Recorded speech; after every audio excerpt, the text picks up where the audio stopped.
What's up, people? Oh, give me 1 second. Got my headphones.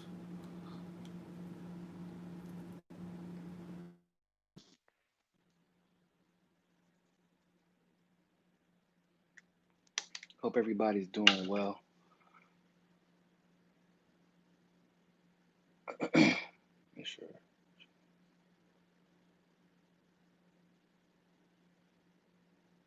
Can everybody hear me okay? Hope so. Today would be Mimosa Monday. Y'all know that. But unfortunately, there's no mimosas today. Not that we consume alcohol, but we just drink orange out of a really fancy glass. Champagne glass.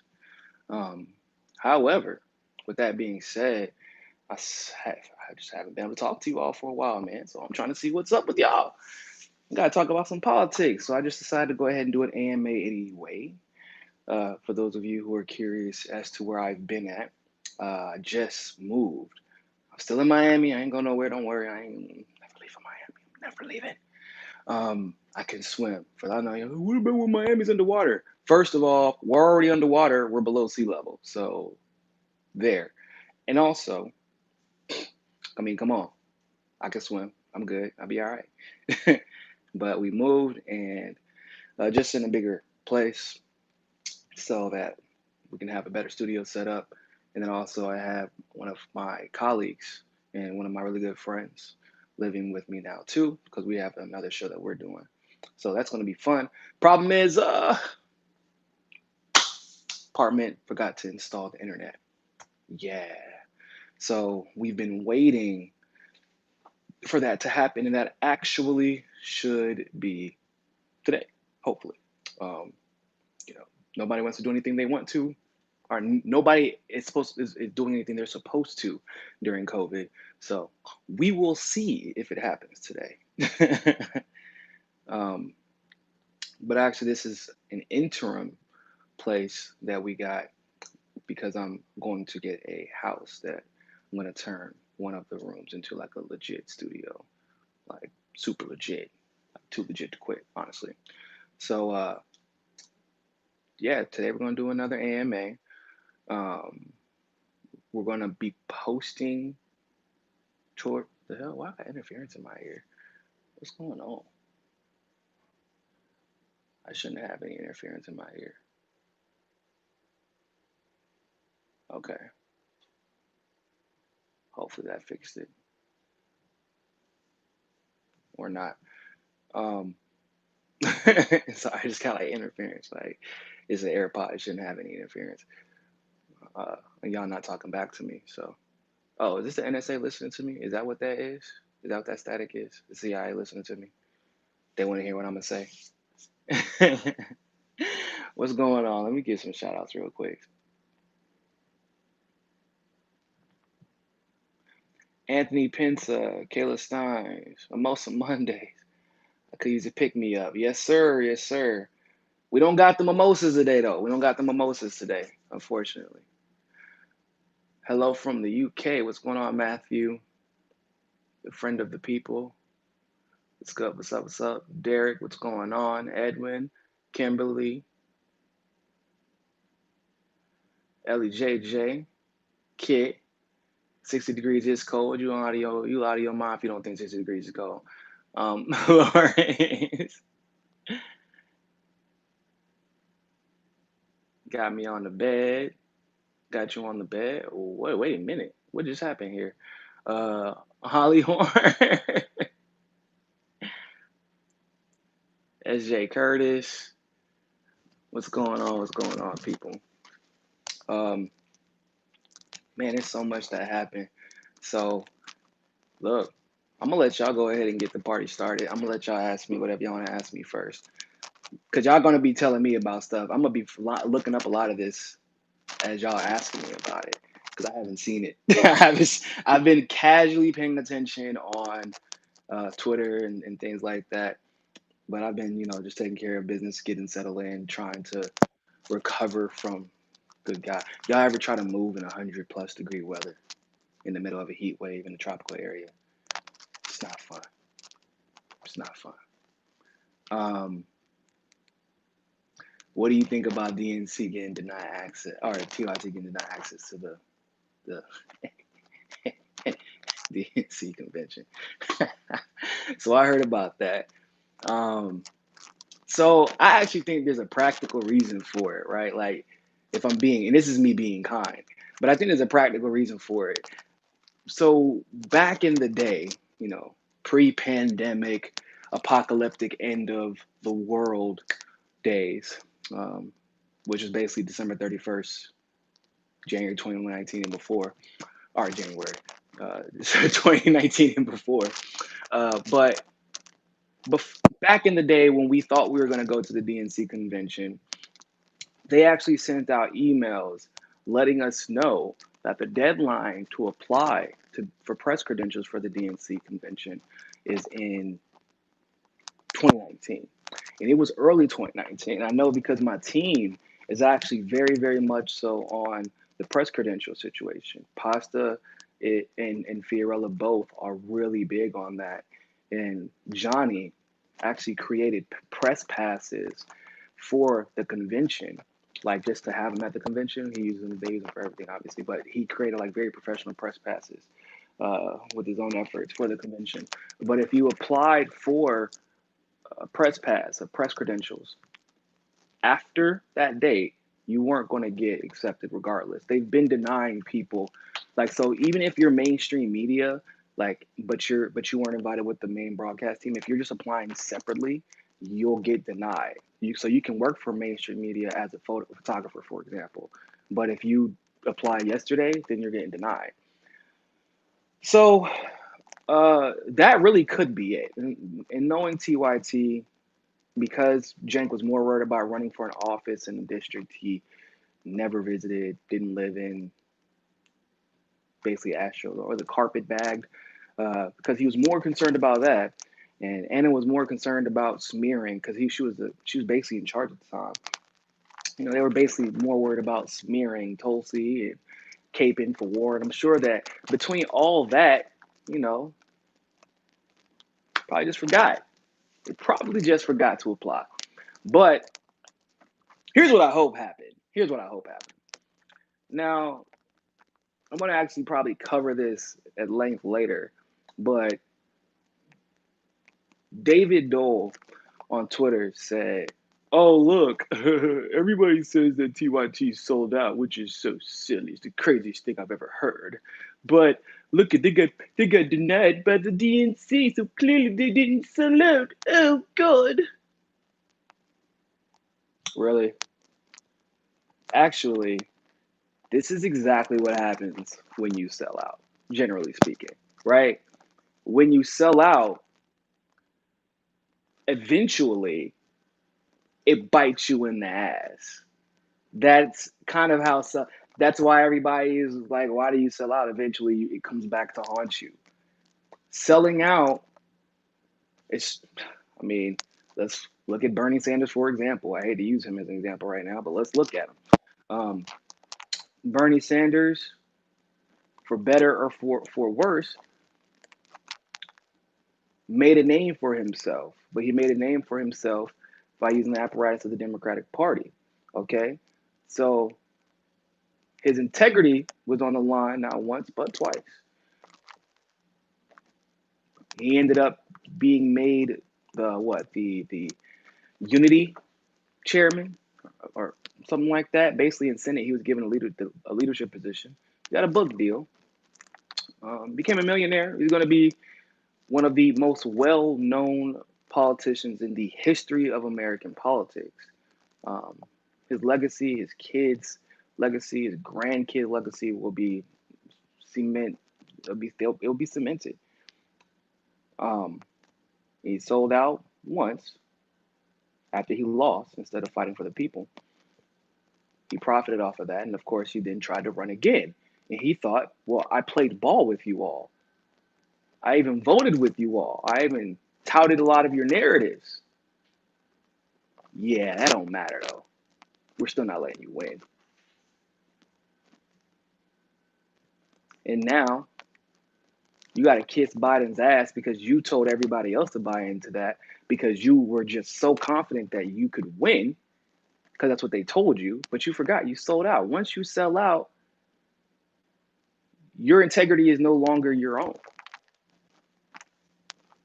You know what I'm saying? Like, your integrity is no longer your own. It sucks to think that, oh, you think what you're doing might be for the greater good, even if you make a little bit of money off of it. But when you sell out, that's it. That's it. And so I think that what TYT is going through is just simply emblematic of what all sellouts go through. And this is what happens when you sell out. You get screwed by the people you sold out to. I don't know. It's not even a complicated concept. There's every situation in every movie you've ever seen ends up like this. If you look at any gangster movie, when the person who sells out the main guy, the main anti-hero or protagonist of the movie, that person who sells out always gets their comeuppance. This is facts. That didn't get invented out of nowhere. This is a fact of life. This is just how reality works. Karma is the most disloyal bitch of them all. That's all I'm saying. So, home of the progressives, my ass. And what makes it even, if I was TYT, bro, I would be even more insulted. You know why? Because TYT, they literally sent out a fundraising email on behalf of Biden last week, right? You fundraised for this man. And they were like, yeah, but you're still not invited to the party. Lames, losers. Yo, it's hilarious. But it's karma. It is karma. And by the way, when I say sold out, I'm not I know some people use sell out way too loosely, right? Some people use sell out and it's they just say every time that they do something that isn't anti-establishment, they call it sell out. No, I'm talking about there are literally dollar signs attributed to the behavior of TYT. It was, we love Bernie, we're truly independent. Then it was, we're leaning Hillary because we hate Trump. Okay. But then it was, oh, look, we just got $20 million from the Democratic Party's largest donors. Oh my God. Now we believe Elizabeth Warren is progressive. What? And you know what? All of a sudden, even though last year we thought that Tulsi Gabbard was the most brave progressive in Washington, now we think she's a fascist and she hates America and progressive people and she's racist. Sure, that has absolutely nothing to do with the 20 million. Oh, by the way, we want to pretend like election fraud doesn't exist unless it comes from the Republican Party, even though we all witnessed Bernie get cheated in 2016, right? We're going to pretend that Biden isn't a segregationist. And this has nothing to do with the 20 million we just took from these people, by the way. It's just a coincidence. It's just my opinions are like the ocean. They move with the moon.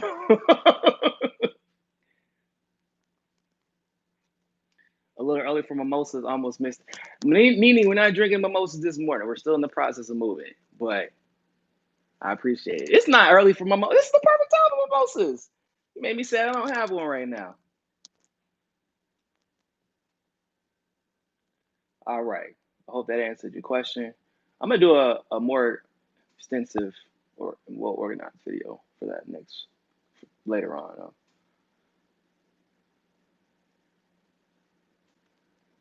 I just read somewhere somebody say the left wing isn't going anywhere in the U.S. It's hard to imagine the left wing going anywhere in the U.S. right now. Our left wing is stupid, bro. We're just stupid. I mean, I like to think I'm not, but I cannot stress. Me and my team stress about this on a regular basis, bro. Left wing, people in left wing politics, the thought leaders, are just not smart people. They're not good strategists. They're even if they were intelligent, they're just not good strategists. Some people think that they're too intelligent for their own good, right? They're really thoughtful, philosophical, even moral people, But they think that that is the same thing as being a good strategist, and it is not. You can want the best, you can be as empathic and sympathetic as you can be, but if you don't understand what you're dealing with, and you're ridiculous. And the left has religiously proven that they don't understand what they're dealing with. They constantly drop connections that they had previously established. Like they ignore patterns of behavior. They ignore link. Like I'm saying, bro. So Mackey's running against Kennedy. Bernie and AOC have endorsed not Mackey, excuse me, Markey. Bernie and AOC endorsed Markey, but I thought we didn't endorse Democrats who take corporate money. People were like, does that mean that you want Kennedy to win? No, I never endorsed Kennedy. I never said anything positive about Kennedy, actually. But that's what they go to. I'm like, okay, so if you don't want me to support Kennedy, explain to me, please. Why don't you want me to support Kennedy? Well, because he's a corporate Democrat. He takes corporate money. But Markey does too.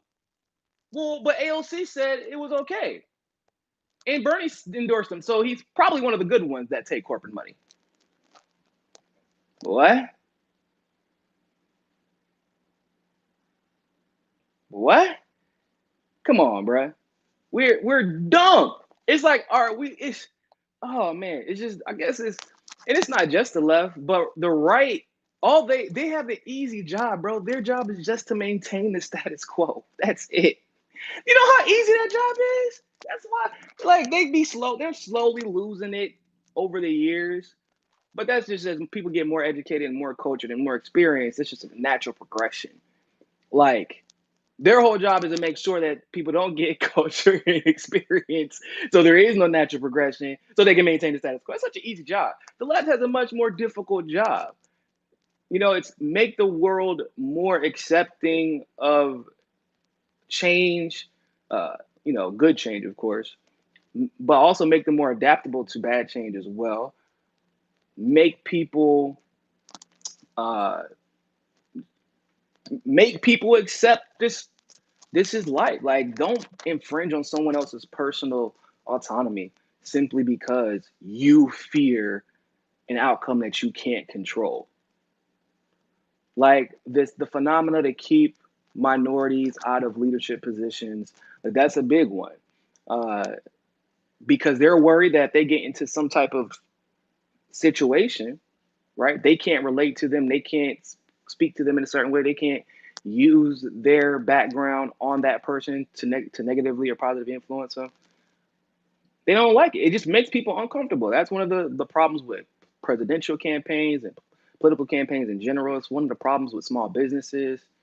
But the left and we shoot ourselves in the foot all the time. And I think that people just don't see it. And they're like, I don't understand. How did we get to this point? How did we get here?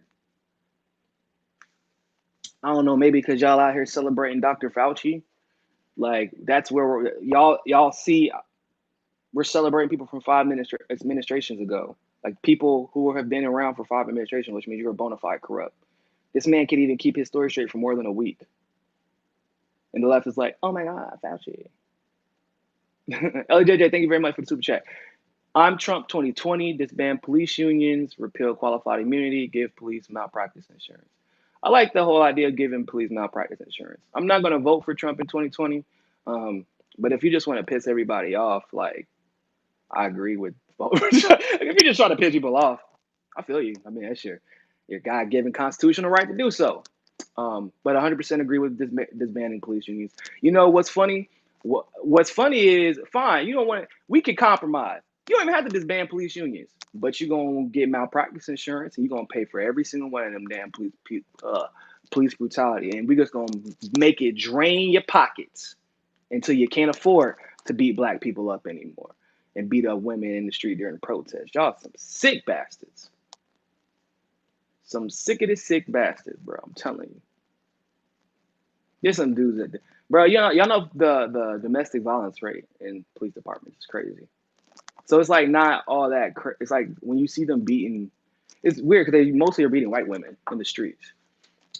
It's like when they think that it's weird, right? Because the way that they fetishize white women, it's like they always feel like they have to be their savior, and that white women are damsels in distress. But like we all, if you really understand how sexism and the patriarchy works, then you know that's simply a product of the patriarchy. It isn't anything to be happy about, because just as quick as they are to make you the damsel in distress as far as wanting to save your life, the moment you step out of line, they're going to smack the shit out of you.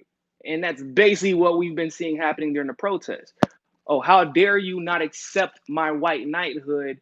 I just came to you prepared to save you from all this corruption that I'm taking part in, and you don't want to accept it, so I'm going to beat you instead. That's what they do.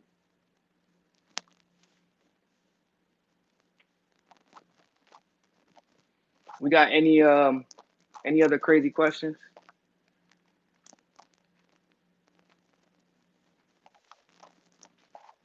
Also, people, Trump is what's going on? What's going on with Trump and Biden right now, bro? Nizar, I hope I'm pronouncing your name right. If I'm not, let me know, because you be on here a lot. I like pronouncing your name wrong. The left doesn't understand. Thanks for the super chat, by the way. The left doesn't understand what controlled opposition is. That's why we lose. Study opposition history in the Middle East. I have studied a lot of opposition history in the Middle East from 1948. And you're correct.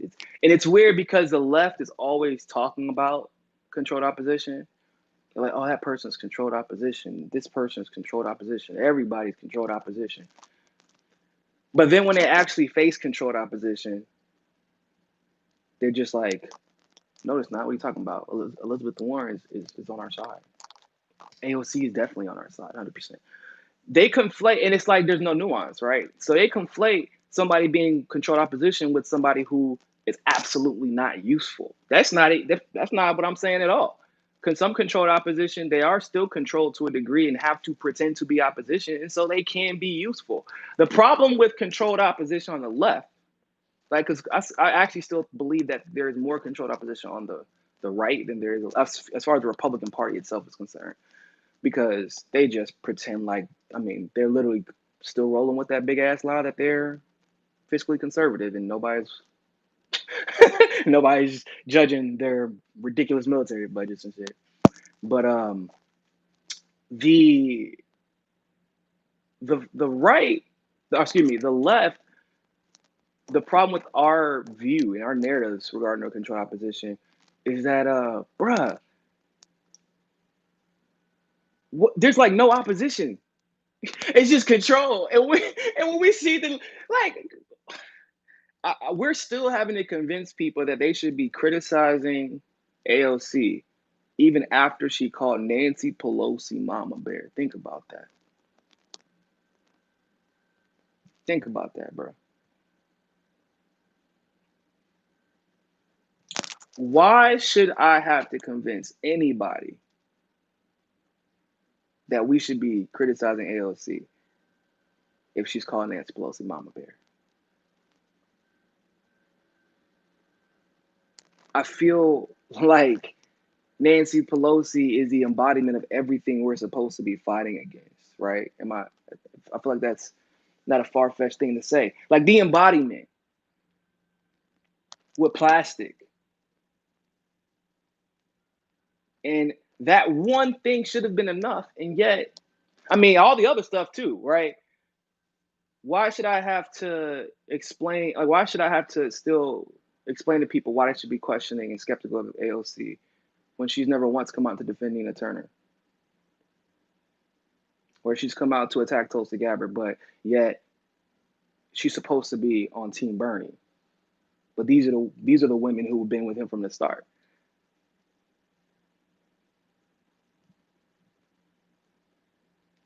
But then on top of that, people don't want to admit she never gets really critiqued by neoliberal media. They also don't want to acknowledge that even though she's barely, if ever, critiqued by neoliberal media, no one in the progressive media, except for maybe 3 of us, will touch her because they're scared it'll affect their bottom line. If that is not the definition of controlled opposition, it is literally, we've controlled this brand to such a degree that even the independent media is scared to criticize her despite her giving them every reason to do so. The independent media, oftentimes even, is talking about AOC 2024, despite them giving her giving them every reason to be very skeptical of a presidential run from her. Not to mention, she doesn't have the experience, not the meaningful experience. Her experience so far has not been good.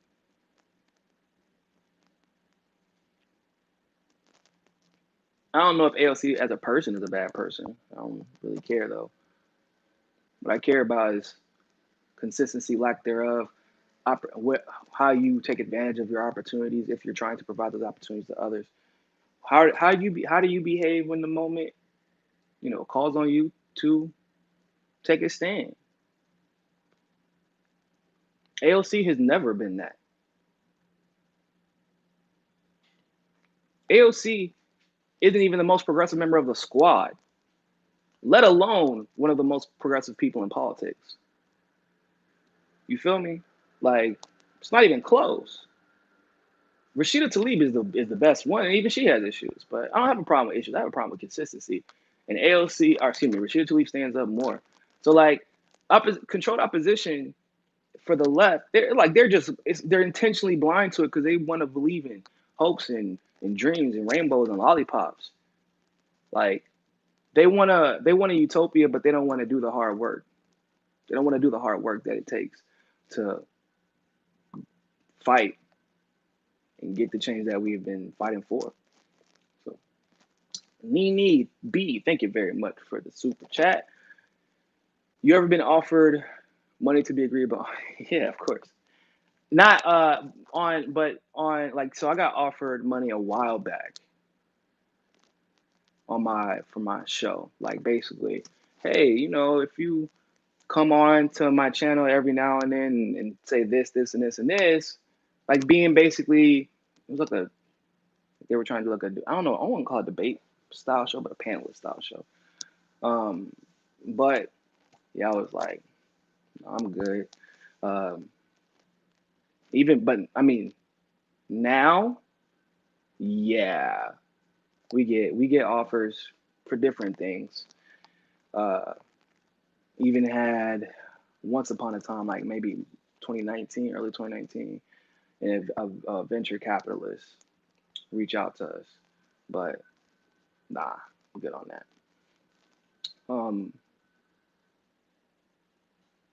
But hey, it makes the journey a little bit more difficult, especially because of the side of truth we're fighting on, and because of the fact that we're all we're all people of color. We're all young, except pasta. So we're running the business while we're going up against corruption and algorithms and corrupt algorithms, I should say, and just the entire establishment while trying to learn how to run the business side by ourselves. But it's been working out so well for us. It's been working out well for us so far. About 3 years. The network itself is about 2 to 3 years old, and everybody's been consistently growing. So we want to continue to rely on y'all. Zachary Cheecham. Check out Tom Morello, RATM. Rage Against the Machine with the Rolling Stones. He calls out neoliberals and won't commit to voting for Biden. It's a powerful interview. I will check that out. It's dope.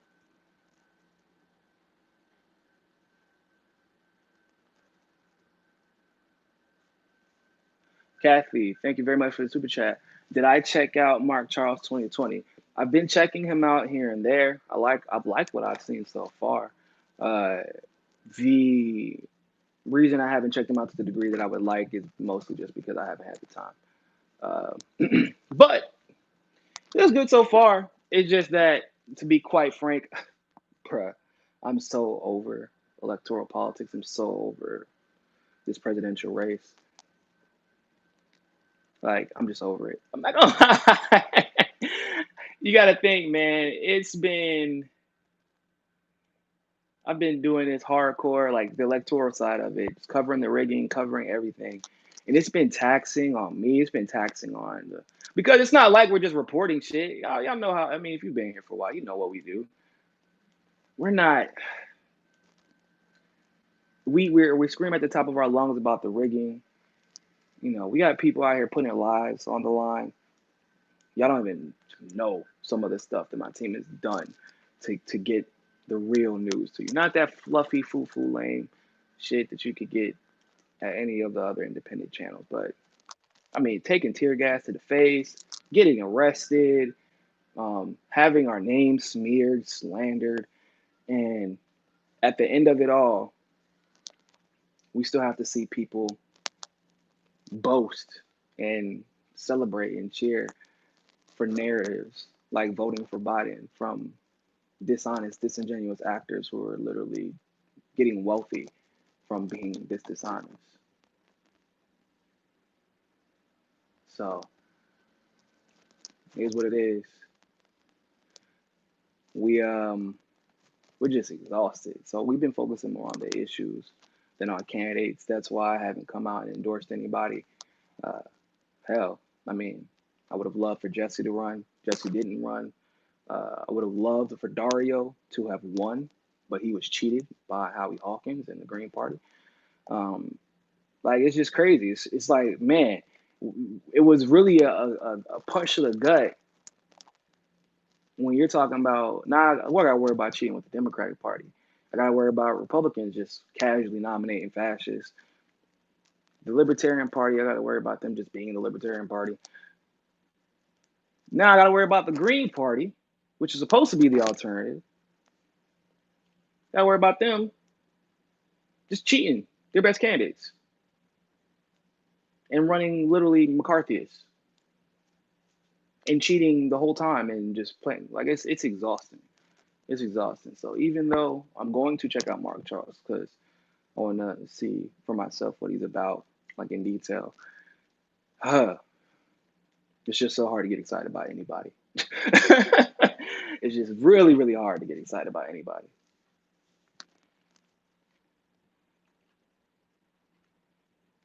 Because no matter who you get excited about, if you get excited about the right candidate, they're going to be attacked. They're going to be smeared. They're going to be like, it's just, I mean, it's attacked and smeared by their own allies. That's what's sad about it.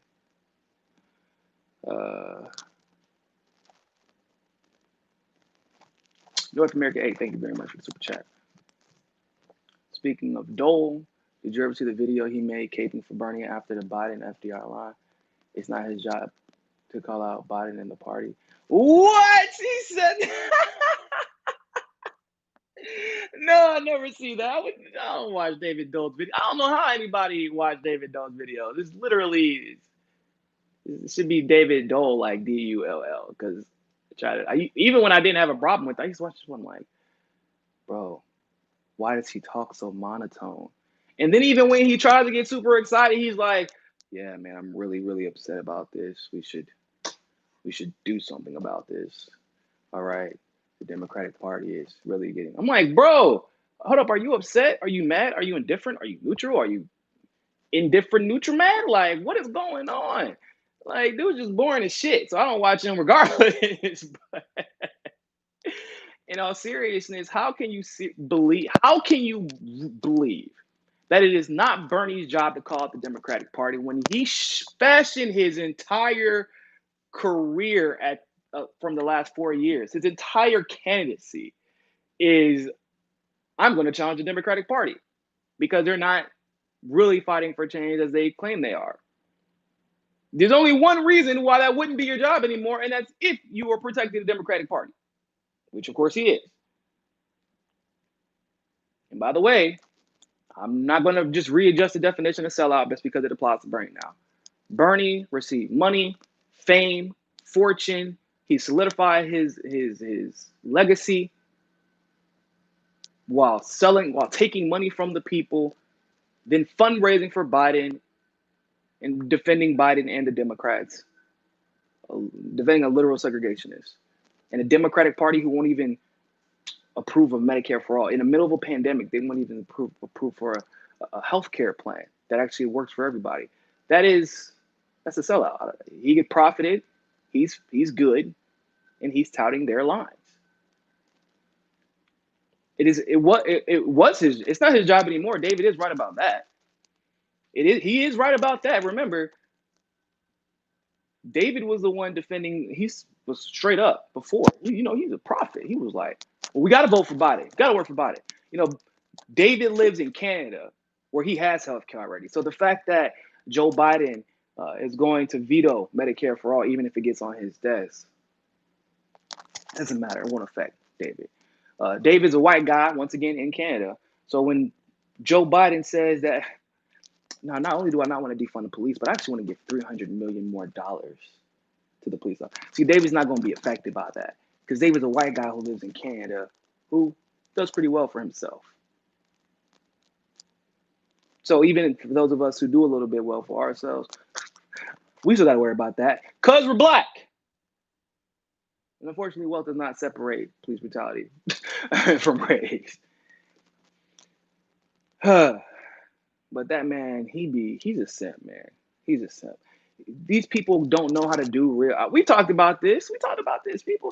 These people don't know how to do real analysis. They don't know how to do real journalism. If their journalism isn't enshrouded in attacking Trump religiously, or defending the Democratic Party, or defending Bernie, even sometimes lying for Bernie. If it isn't that, they don't know what to talk about. That's literally that's all they know how to do. There is no other form of analysis those people know how to do. That's a fact. They hate Jimmy Dore, and it's not because Jimmy's not right. They hate the fact that Jimmy's right often. They hate the fact that Jimmy can Jimmy isn't like a debater, right? So Jimmy is right, and he doesn't. They didn't. I don't know. He's not a debater, right? So he's right when he's engaging with people. He's right when he's on his own. But if I know people pass around his Sam Cedar debate, and they're like, oh, look, Jimmy doesn't know what he's talking about. But first of all, that was from 3 years ago. That's a completely different Jimmy Dore. First of all, you would try to debate Jimmy now, I'm sure it would go better, a lot better than that. But that doesn't mean he's not right. And if you ask me to debate for Jimmy, on the points that Jimmy makes, for the most part, it's not even close when you're talking about compared to somebody like Sam Cedar, who's been wrong all the time. But the people who are wrong continue to grow. Because they figure out the formula. We're just never going to take a principled stance on anything except for what's already popular and acceptable. They've never gone against the grain. It's not independence. They'll literally lie. They have done it multiple times. David Dole, the same one that said that Tulsi hosted a bunch of private fundraisers while she was running for president and while she was running for Congress, and said that Bernie was the only one who had it. And this was this March of 2019, March or April of 2019, and it turned out Bernie actually was the one who was holding actual private fundraisers, $200 a plate dinners in LA. Tulsi had never held a private, quote unquote, fundraiser. It was a public fundraiser that got filled up, held by somebody who had private access to a building, and he used that to help her fundraise. But it was public. It just filled up. So these people will straight up lie without the facts. Don't care. Still will get popular. Because if anything, it can be argued that they are growing more popular because the unfortunate reality is most of the population enjoys being lied to. Most of the left enjoys being lied to. And it's not just the left. The right feels the same way, although it's in a different way. But all of the most popular indie media people, if you want to call them that, they tell the sweet lie that you are the righteous one, right? You are the righteous one. Everything that you're fighting for is correct. We might be a little wrong here, but it doesn't matter because we're wrong. We're right in our philosophy. And as long as we stick together and stick to these principles, and we're in quote unquote principles, and stick by our main people, the people who make us the most money, then we'll always be fine. Like, we're good. You're the righteous one. Like, that's the lie they sell. And so it works. People like feeling righteous. They like the perception of being righteous more than they actually like living righteously.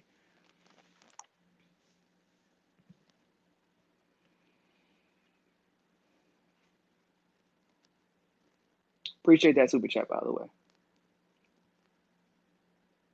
I feel like I missed one.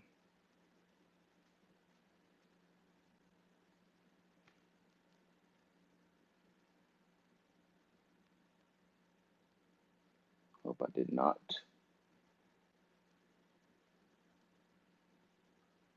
No. Oh yeah, I did. I think I missed Nini's.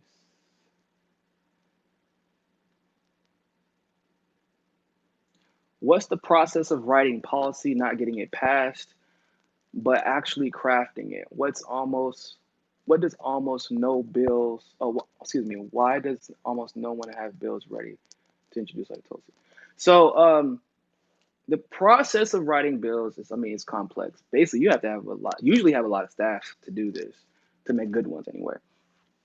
You're constantly researching, gathering information from think tanks, gathering information from different university studies. You're sitting in a room, hashing out the details and the context and the statistics and things like that. Then you're trying to work on what your overall goal is. Like, what are you trying to achieve? Then you have to you have to kind of shoot for the stars and aim for the moon type of situation, because you have to account for what's going to get reduced, right? So you have to kind of oversell at times, uh, knowing that because of just the nature of negotiations, you're going to get less than that. So you got to figure out what you're willing to budge on.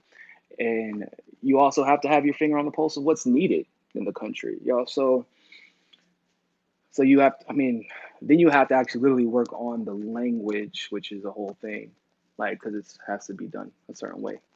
Uh, the formatting, and the reason that most people don't introduce bills like Tulsi does is because of all that stuff. Because it requires a lot of time, a lot of effort, and most people in Congress don't enjoy working hard. Tulsi actually is like, she's on airplanes doing homework, at coffee shops doing homework, at lunch doing homework. Tulsi actually reads legislation. Bernie does not do that. AOC definitely doesn't do that. Most people, if I'm being honest, don't do that. Even some of the decent politicians don't read everything. Tulsi tries to read everything, and she is indeed a reader. She'll read a book quick. That's just how she is. So it's a complicated process. It's not easy to do it right, and that's why Tulsi is one of the only ones who's constantly introducing legislation, because she does the work, and she's one of the ones who have the ability to do that.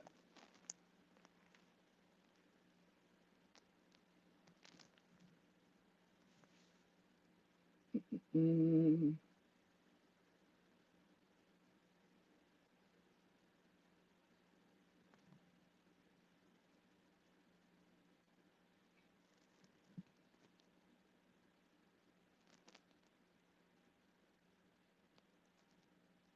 Where did Michael Tracy's debating Bausch today? Oh my God. What? Oh my God, that's gonna be hilarious. That is going to be a shit show. Oh my God. Can you imagine watching a debate and just not agreeing with anybody for 2 hours? Because that's, I'm sure one of them will win the debate, but it's like watching the Once Upon a Time Charlotte Bobcats face the all time losing Clippers teams. Like, oh my God. Like, I, wow.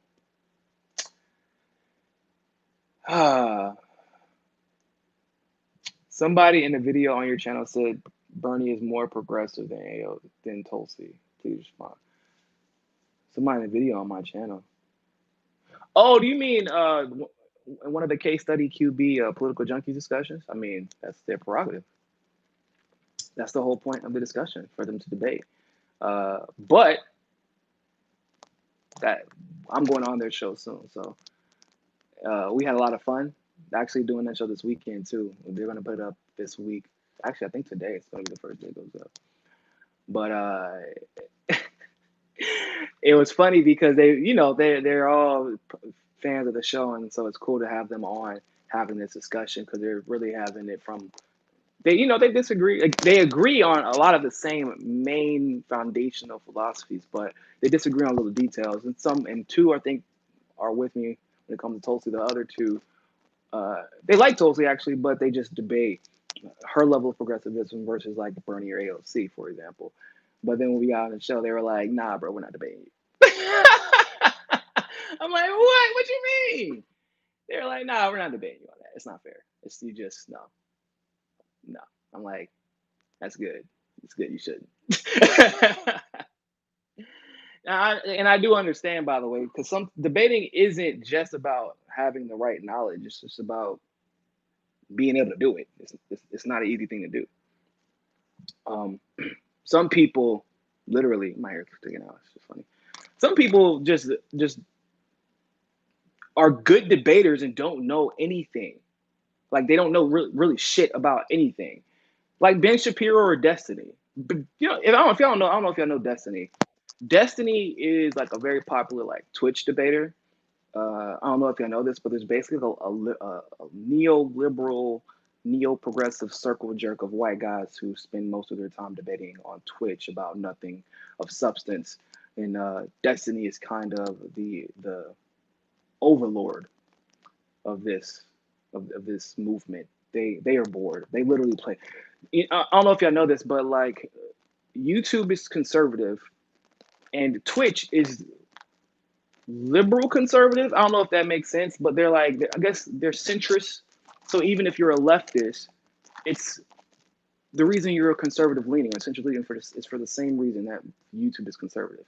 And it's basically that if you have had time and money to dedicate your life from a very young age to playing video games and doing nothing else with it, and your parents seem to be perfectly fine with this, right? They were perfectly fine with it. They were like, and you felt, why not? I could just dedicate my life to being a 70-pound gamer with a big head, or 270-pound gamer with a big head.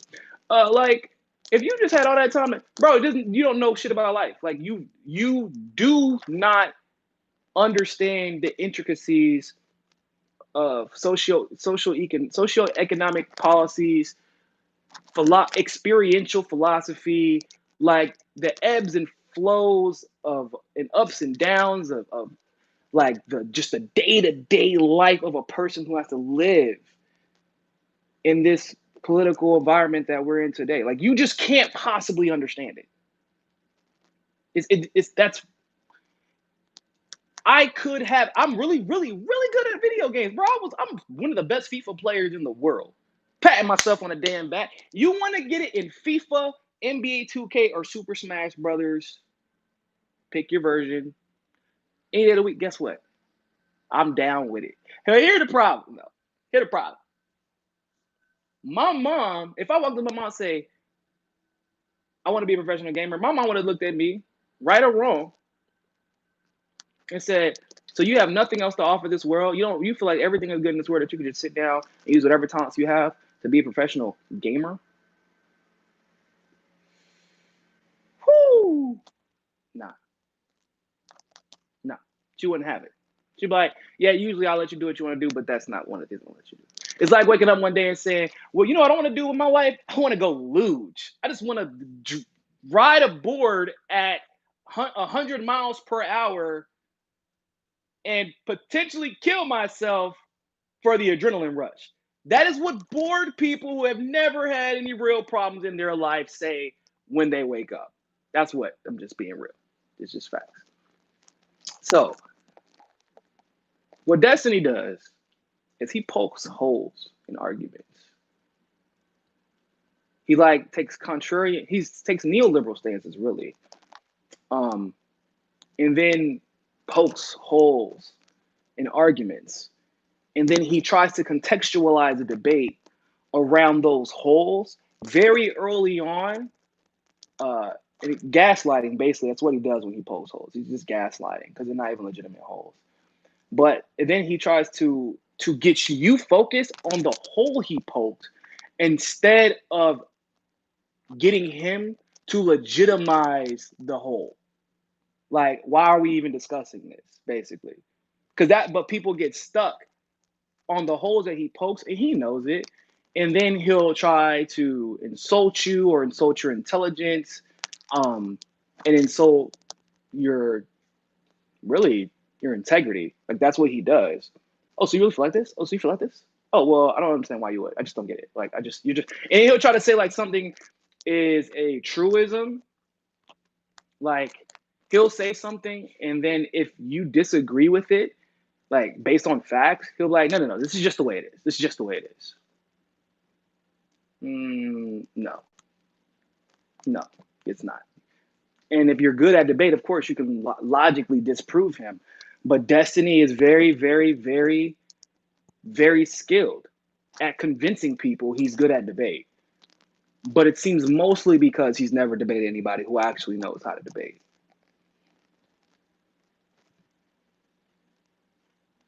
Yeah, Destiny, I remember Destiny was arguing in favor of Obamacare over Medicare for all before. And it was dumb. It was not a good argument, actually.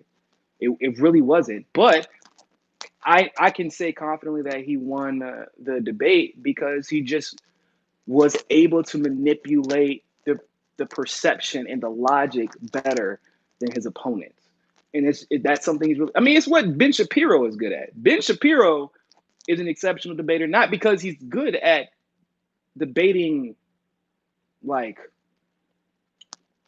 statistics and things like that. He's good at making you get off balance, making himself appear to always be on balance, making himself appear more confident in what he is saying, like statistics and things like that. He's good at making his logic sound like sound. Like he emphasizes the right points. He tries to speed past points that obviously would contradict what he's saying.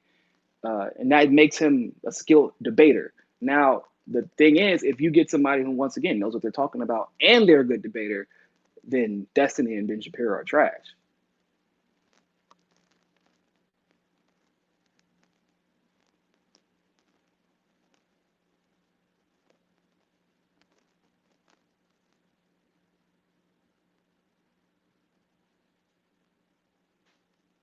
Lefties who hate the government wants it to handle their healthcare. Most lefties hate the government because they don't want to do their job, like simple things like handle healthcare. I mean, they handle the post office. Granted, I have my problems with the post office. Things seem to be going fine.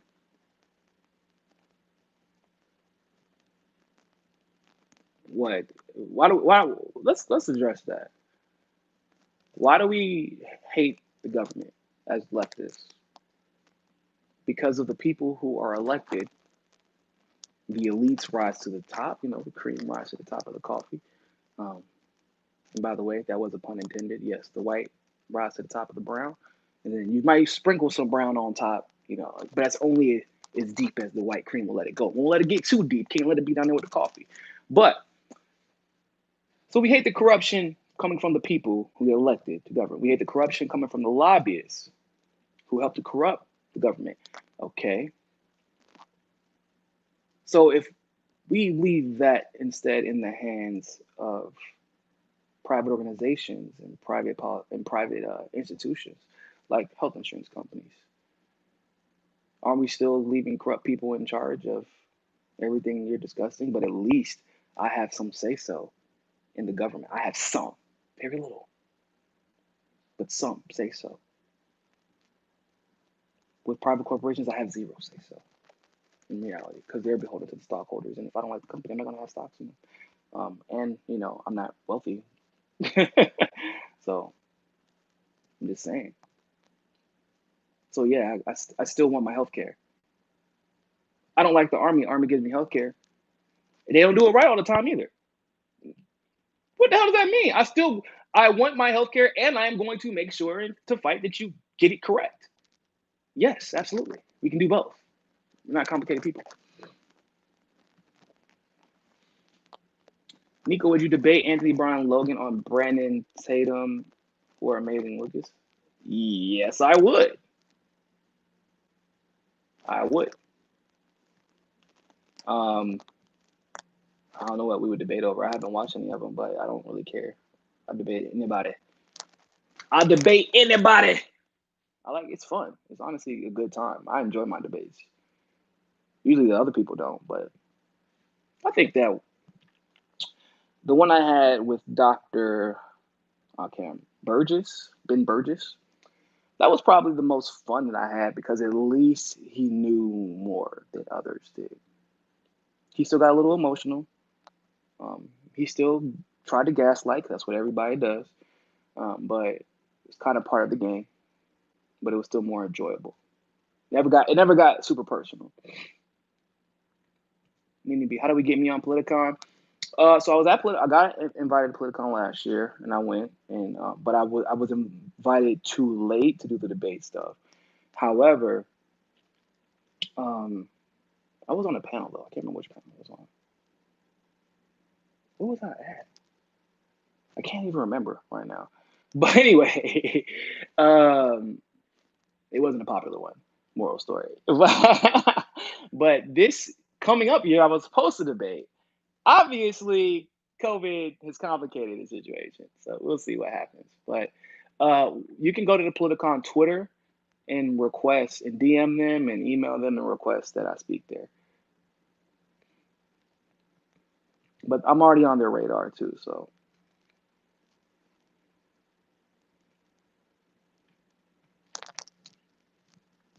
Big Irv, man, what's going on? When am I going on the hill though? Uh, I don't know, man. I don't know. I haven't really talked to them about going back on lately because we do need to reschedule. Mm, I've been so concerned. I don't know if y'all have noticed, but I haven't really gone on anybody's shows. I think I've been on Jason Burmas, and that's because when we were promoting Rockfin, and we were talking about like for a year now of me going on his show. So we'll see. We'll see. I'm not really all that pressed about it though. Wallace West, what's going on? Thank you very much. Thoughts on Tracy recently? Also thoughts on TYT tonight. So I already answered the press pass question. Um, it's in the beginning of the video. Thoughts on Tracy recently? Oh man,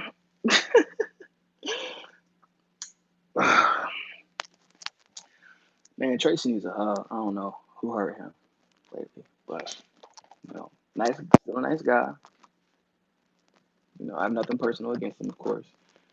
Where I agree with him, I agree with him. Where I don't. But lately, it just seems like it seems like he got rejected by a girl. I don't know if he's straight or gay, but it just seems like he just got rejected by somebody. Like somebody hurt Michael over the last 6 months.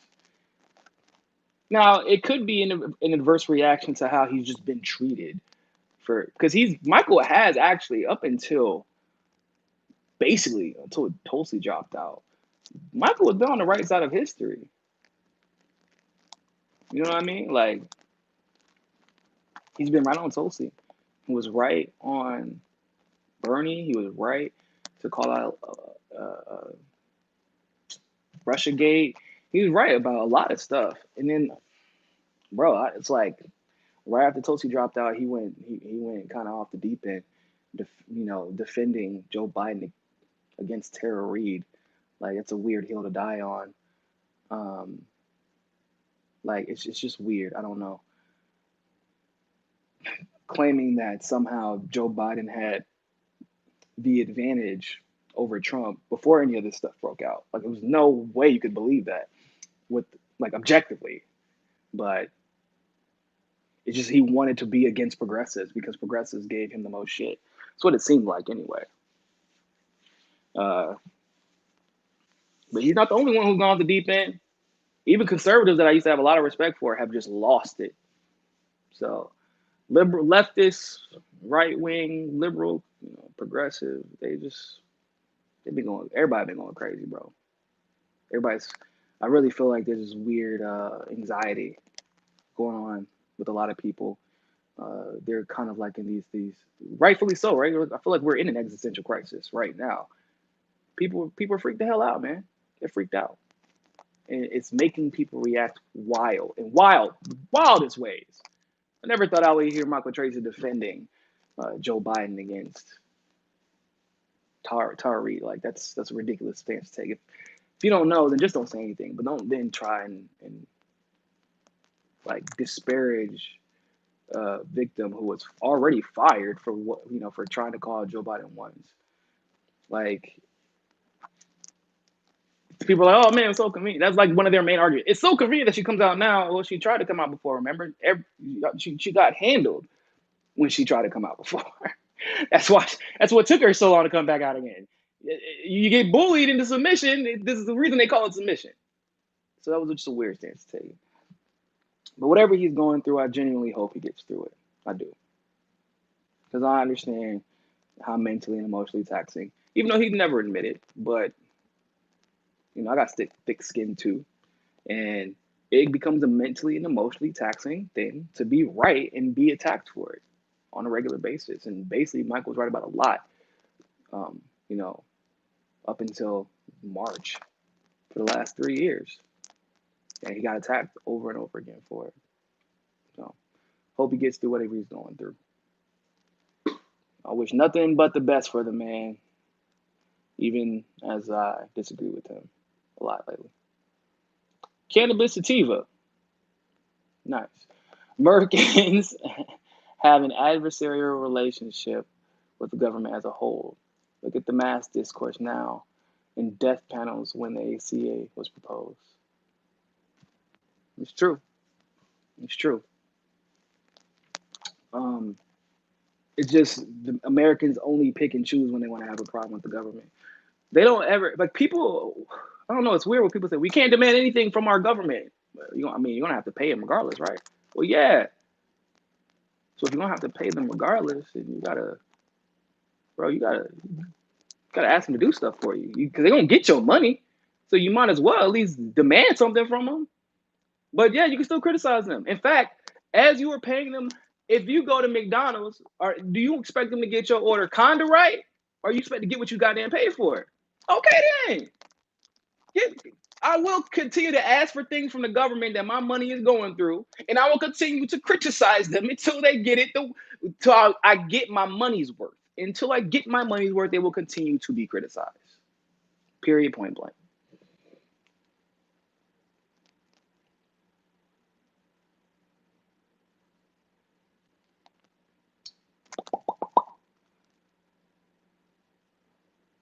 They are conservative YouTubers. There are conservative YouTubers. Not sure what you mean by that. But there are conservative YouTubers, yes. Ben Riley.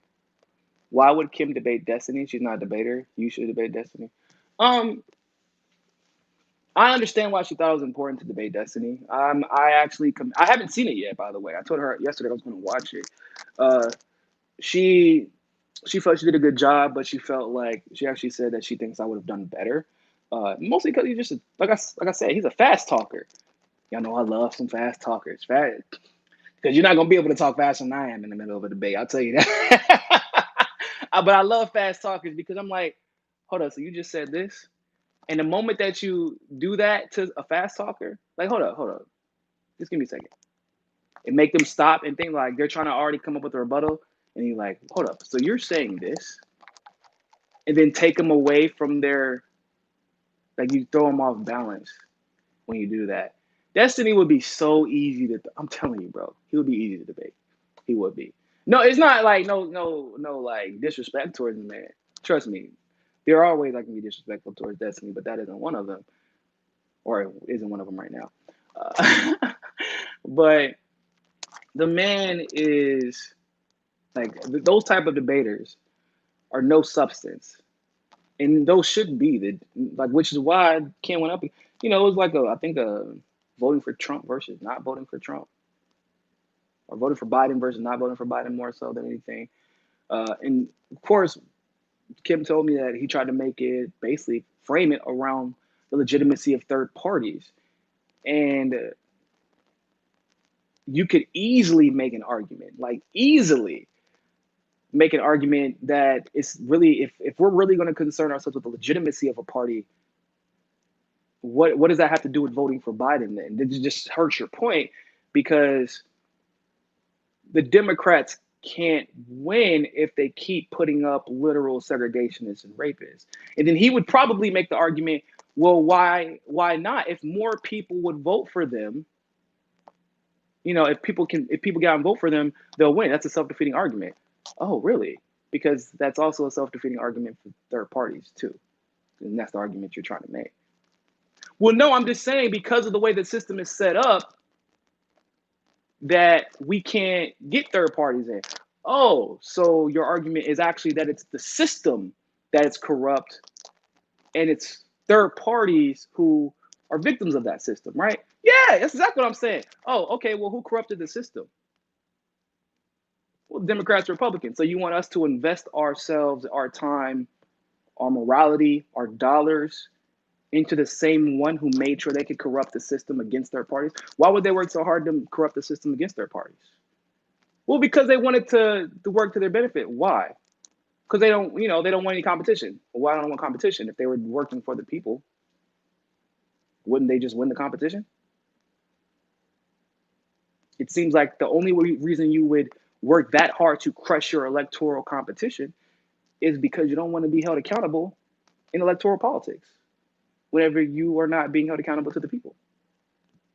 So if third parties aren't viable, and it's because of the Democratic Party, why would we vote for that same party? Because we know that they're only not viable because they want to protect themselves and insulate themselves from accountability for their corruption against us, who would prefer a third party. It's easy. If you use logic, it's easy. Because this logic is simple. Trust me, compared to some of the stuff I've debated in the past, the logic these people use is very simple, very basic to debate. Like, it's not difficult at all. But I'm sure Kim still did a good job. I'm sure she probably was caught off guard by just the fact this man just talks fast as hell. Laura St. James, thoughts on Belarus? Do you think that will be us come? What happened in Belarus?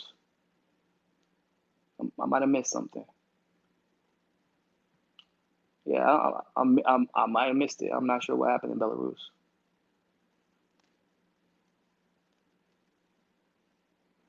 Nini, what happened with you and Tim Black? Also, are you cool with Jamal Thomas? Can I see some more Black crossover? So, let's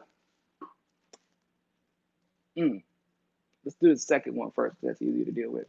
Yeah, I'm cool with Jamal Thomas. I actually just I've been on Fault Lines, his new show on RT, twice.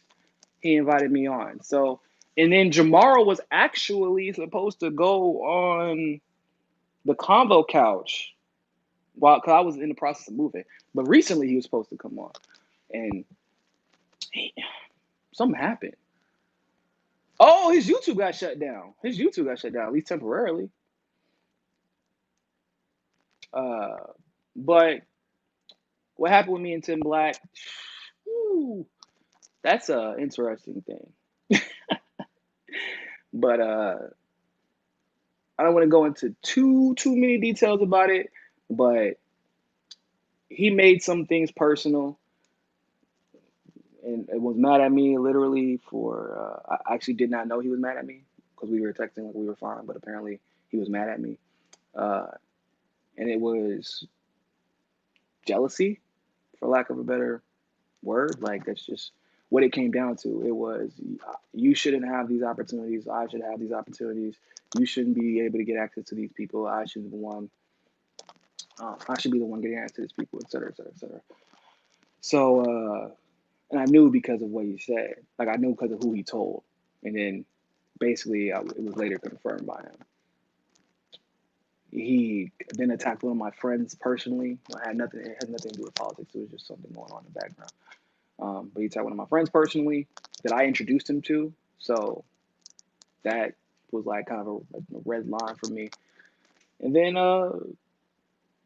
he began attacking personally Tulsi overtly because of his personal beef with me. Like attack, basically getting personal. It like was trying to use his platform to crush her just because he thought it would hurt me in my network. So, which is like you don't care about the issues at that point. Yeah, Tim did attack Jimmy, and mind you, Jimmy had Tim come on not even a while ago, not even that long ago. Like Jimmy, when he goes into towns, he has the popular indie journalists of that town come out to his show, and Tim went, and Tim got a lot of positive growth because of that. Like anybody, Jimmy got the touch, and Tim just starts smearing him. Like he just starts smearing him. It's like the people who help him, who like want the best for him, he just attacks. Uh, for selfish reasons too. I don't know, man. It just sucks. It sucks because Tim was like fam. He really was. I mean, literally, our families like vacation together before, and the whole time I'm saying nothing but positive things about the man. I mean, since I've known him, of course, but also even after we grew, I was celebrating. Whenever our network, before we got like crazy crushed by the algorithm in like April, or no, actually about June, I was actually, because we were doing so well, I was going to set aside like a kind of like a grant, and I was going to name it after Tim Black because he was the first one to. And whenever I was going through the DNC for our lawsuit stuff, he was the first one to bring me on camera to discuss everything that was going on, right? So he put out an APB like, hey man, if y'all know Niko, please tell him to come on the show. And he gave me an opportunity to discuss that. And then he helped, whenever I was coming up in the YouTube world, he was giving me pointers here and there and was checking up on me.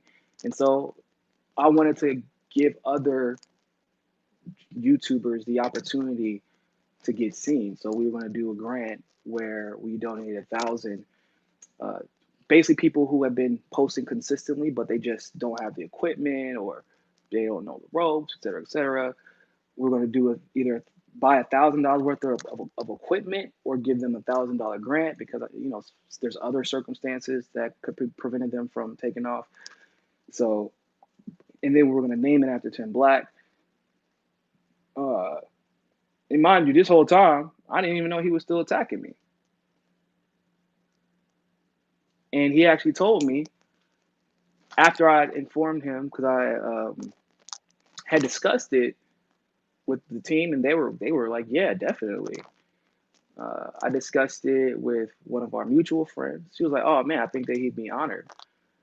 And so then he texted me weeks later and was like, no, I'm good. You don't have to name it after me. I'm good with that. I'm good on that. I was like, all right.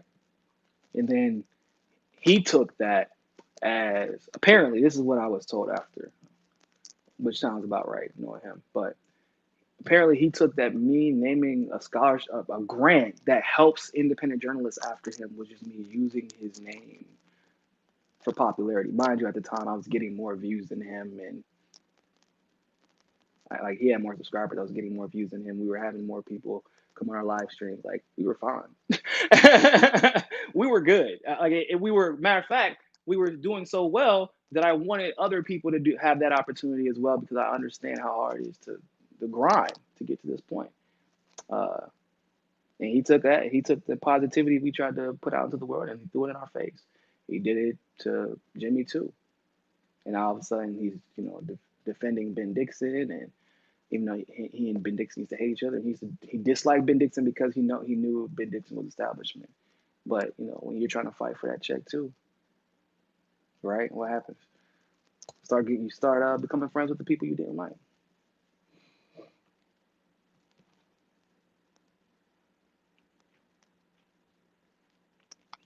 Um,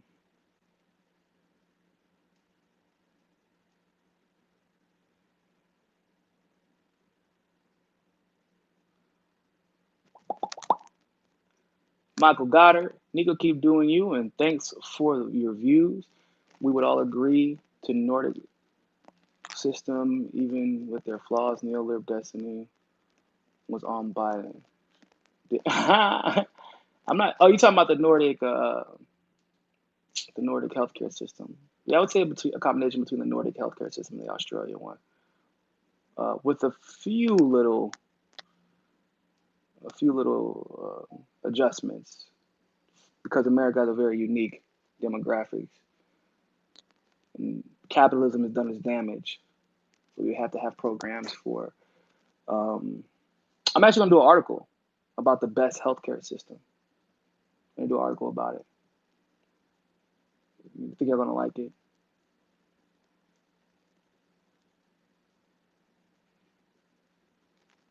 LJJ, thank you very much for the super chat. Niko, why does Russia, China, and Iran get blamed for interfering in our U.S. politics? It never is real. Now, Ellie, you already know the answer to that. You already know the answer to that, Ellie. I don't know how you playing, but I guess I'll go because Russia, China, and Iran are our biggest economic competitors and our biggest imperialist competitors. Um, Russia and Iran more so economic. China definitely our biggest imperialist competitor. And we also, I don't know if y'all noticed, we owe China a lot of money. I don't know if y'all know that. Our economies are kind of symbiotically tied, except it's becoming not so much that way in favor of China. And once China becomes economically free from us, it's at first, at one point, a third of their economy was dependent on the U.S. They have a lot of control over Africa, South America, et cetera now. So once they pull from us, they can start calling for that dollar. You need that debt back, homie. When y'all to put something on it, they're gonna be calling your phone like them creditors. Something that somehow got your social security number without you asking or without you giving it to them. And the reason that Israel never gets blamed is because, well, it's Israel. Isn't that it's the United States of the Middle East? Or is the United States to Israel or the West? I don't know. But we pay for that corruption and election interference from Israel. We pay for that interference. You know what I'm saying? So it's kind of weird that Saudi Arabia never gets blamed either, though. What if they have something in common? Like, I don't know, basically being tools and pawns of the U.S. Or is the U.S. a pawn of Saudi Arabia, Israel? I don't know. Nizar G. Appreciate the super chat, my friend. I unsubscribed from Tim Black when he spent a week gaslighting Tulsi daily at the top of his lungs. Yeah, that was probably the same week that we fell off, honestly. Like I said, it was a weird week. It was weird because I'm like they're like, what's wrong with you? What's going on with you and Tim Black? I'm like, people are asking me that like with super chats back then. I was like, nothing. I didn't know what was going on. Bro, I barely talked to the man at that point. We ain't talked about nothing. I had never said a nigga. Apparently, he had been attacking me and attacking Tulsi and was making it very like he was linking us every time he would attack, which it was like very clear that like your beef was something petty because it wasn't about like why are you attacking a YouTuber? Why are you punching down so hard, bro? Unless you thought that I was somehow a threat to you, because we were. And it's sad because with him, it wasn't an ideological threat. It was just he did thought he deserved more and didn't want to let anybody else get that. Sad, huh? If I didn't say anything about his name, if I never mentioned him, if I didn't get like he would have been mad. That's what's funny about it. Because it'll be, oh man, so you don't give any credit where credit's due. Always give credit. Always. That's one of my detriments. Apparently Ed Opperman attacked me, which is weird. I haven't talked to Ed in a while. He just hasn't reached out to me. I don't understand. Like, I'm supposed to just reach out to everybody. Like, what I look like. I got shit to do too. Forget, I'm running the network. Uh, like they at Opperman was like, oh man, I made Niko. Apparently, he told people that he's the reason for the DNC fraud lawsuit. No, not at all. But I've given Ed Opperman plenty of shout outs in the past, especially. Um, I've given Ed credit for my initial radio host career. Like, I appreciate what Ed did. I still appreciate what Tim did. That doesn't mean I'm going to let you just talk your shit though. Because at the end of the day, I do this, and I still don't believe there's anybody better at doing it. There are people who have more resources. There are people that have a little bit more time at the moment, but there's nobody better than me at doing this. That's why I love doing it. But they also know that. People know that's why they tried to help me, because they thought that it would be beneficial for them. Jordan tried it. TYT at one point. The only ones who didn't do it were Jared and Elizabeth Lee Beck. And a friend that she's not a commentator or anything like that, so y'all wouldn't know her. But that's it. It's two people. Two people did not try to take advantage of me. Everybody else who tried to take advantage of me was mad because I was like, no, that's not happening. And they do what they do. Jordan smeared me. Tim has smeared me. TYT smeared me. What did she say on Game of Thrones?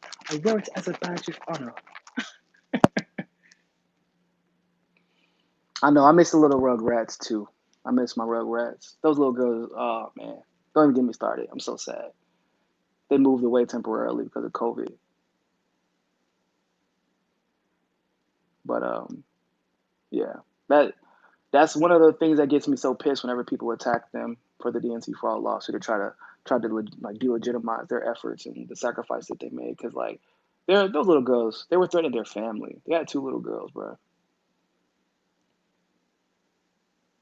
and they're so protective over them, and yet they still continue to pursue the lawsuit, knowing that they were being threatened. Pop Reality, thank you very much for the super chat, my man. Tim Black literally yelled at me because I said Bernie wasn't doing what was needed to win. It's difficult escaping his perspective. Difficulty escaping his, yeah, just a little bit. Just a little difficulty escaping his own perspective. But you got to remember, it wasn't his perspective. It was the dollars. You can't say Bernie doesn't have what it takes to win. You can't say that Bernie isn't doing what it takes to win. You can't criticize Bernie at all, because then they might have to do it too. And if you, oh my God, if you donate a super chat and everybody sees that, now you're asking him, you're paying him to discuss accountability for his cash cow. Nah, they're not cool with that, bro. You know that. Nene B. Yeah, I noticed a lot of people attacked you via Tulsi. Yeah, people still do. People oftentimes will have a conversation, like, on Twitter or on YouTube. Somebody will say, well, what did Tulsi do? I'm not discussing Tulsi right now. Well, Tulsi wouldn't have done. Well, first of all, you don't know what Tulsi would have done. Second of all, that's also not the discussion right now. What's if I criticize AOC and your only defense is, well, Tulsi. If I criticize Bernie Sanders and your only defense is, well, Tulsi.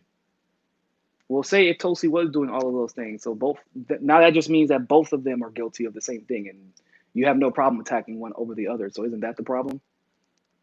Is that when your guy gets attacked, or your woman gets attacked, or your politician gets attacked, you have to point at somebody else instead?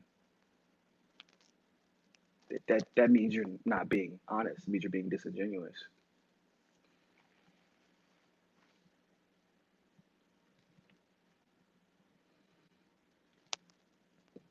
Does a people's convention have the potential to erect a third party leader like Tina Turner, or something? I mean, she could end up becoming the leader of their party. She's speaking at the event. Although I do take a little issue with having Ryan Knight speak. Not really, I don't mind the guy. He's turned over seemingly a new leaf for the most part. Uh, but he was a Warren surrogate. He was a Warren surrogate. He's not really. He's new to the third party scene. And I'm just super skeptical of people who came out of nowhere. You weren't anywhere to be found the last 3 years for the progressive movement. And now you're speaking at the Movement for a People's Party convention next to Nina Turner, Jimmy Dore, and Cornel West. I'm all about building bridges, and I think that might be what they're trying to do. But we definitely have to just be a little bit more skeptical about people who just kind of come out of nowhere. Yeah, I know he has a large following on Twitter, and he's a good human, decent human being, I'm sure. But you're when we're talking about Cornel West, when we're talking about Nina Turner, we're talking about Jimmy Dore. That is quite a lineup, and it's a lineup emblematic of those who have been down with the struggle from the beginning and have also pushed the idea for third parties from the beginning. And in the case of Nina is refusing to vote for Biden. Jimmy is obviously refusing to vote for Biden. And Ryan is not voting for Biden, but you were also kind of pro-establishment until you saw that Bernie train. And he kind of saw the negative momentum that was coming from the Bernie side because of Bernie's just really, really bad moves. And he's like, ooh, let me go ahead and switch up. Although that's a good thing pragmatically. Are me and Kyle good? Yeah, we're good. We're good. We just talked the other day. Me and Kyle are good. I know we disagree sometimes, but that's that just is what it is. Hold on one second.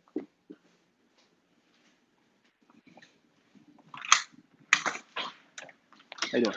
What's up, man? Niko House? Yep, that's me. That's your name? Yeah. Hey, Yo.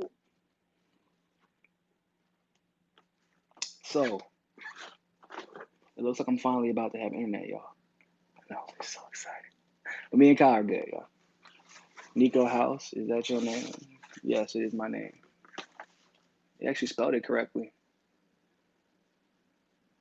Oh, did y'all think that Niko was like a pseudonym or something? Yeah, Michael, me and Kyle are good. Me and Kyle are good. I just texted him the other day. We were catching up when we were discussing the whole Michael Brooks situation. You said a summons. Oh man, that's kind of racist, but it's funny though. Gloria, the move is going fantastic. We're basically all moved in. We're just unpacking the last few boxes. The only shortcoming that we had come up was this. We didn't have internet for a while, so this is the solution. That's why we're out here looking like we got technically I guess it's Mimosa Monday, but we ain't mimosa'd up right. We ain't got Mimosa Monday quality right now.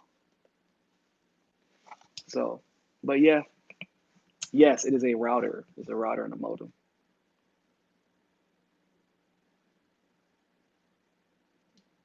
You said, as I live in Florida, have a heart attack being approached like that. And really? How do they deliver packages? I mean, it's something you have to sign for. Hell yeah. I had to sign for this. You don't want nobody, This is Florida, people. I mean, I live in a kind of gentrified area, but bro, come on. For things that are a little bit pricey, that you can sell really easily out here in Florida, you better get that shit signed for if you can do it. They will take that shit right off of your front porch. Won't think twice.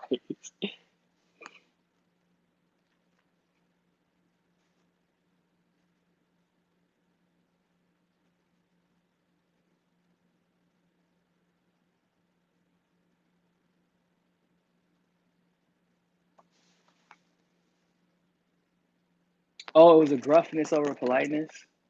Oh yeah. Oh yeah, man. People were in Florida are straight shooters, especially. I mean, I live in Little Havana. Technically, Glory. I don't know if you heard. It's part of the gentrification process. If you live, so you know Calle Ocho. Most of you all don't, but it's a conversation between me and Glory right now. Calle Ocho is like the main street in Little Havana. So on one side of the street, it's basically the hood, for lack of a better. On the other side of the street, it's partially the hood, but it's mostly gentrified now. And that's the road. If you travel from that part of the street all the way back to US One, that's Coral Gables. That's where University of Miami. You eventually hit University of Miami if you take US One. So they like out of nowhere, not consulting anybody against the wishes of the city planner, they decided to change this side of Little Havana into the city of Coral Gables. So technically, even though I live in Little Havana, like it's Coral Gables now. So people kind of got kicked out of they being pushed out of their houses as we speak. I have not seen so many people selling other than the last year and a half, because that was whenever they decided to change everything into Coral Gables. And Coral Gables is expensive place to live. Nah, don't do that. Don't do that, Glory. I just told you I don't really live in Coral Gables. I live in Little Havana. I live in Little Havana. You know how you know I live in the hood, Glory? Because I live across the street from an El Presidente grocery store. So I still live in the hoods, just on the nicer side of the hood. Like, I'm pretty sure that my neighbor is a drug dealer. And I like that. I like having drug dealers around me in my house, because I know that they gonna protect the neighborhood. You know, I know that they're gonna have dogs, so people are gonna be walking up to our area. You know what I'm saying? People ain't just gonna be casually hanging around. I don't worry about that. They stay too long, drug dealer might get nervous.